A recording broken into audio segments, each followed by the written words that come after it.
Subscribe to our YouTube channel and press the bell icon for the latest updates. How to download account statement from your Google Ads account. Log into your Google Ads account. Click on Settings and Billing. Under Billing section, click on Documents. Here you can find all your recent account statements. Click Download to save the documents on your computer.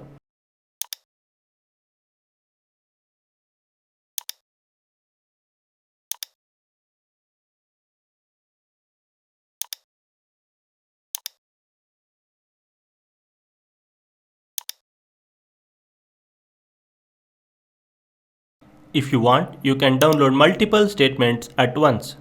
To do that, select the files you want to download and click on Download Selected to save the files on your computer.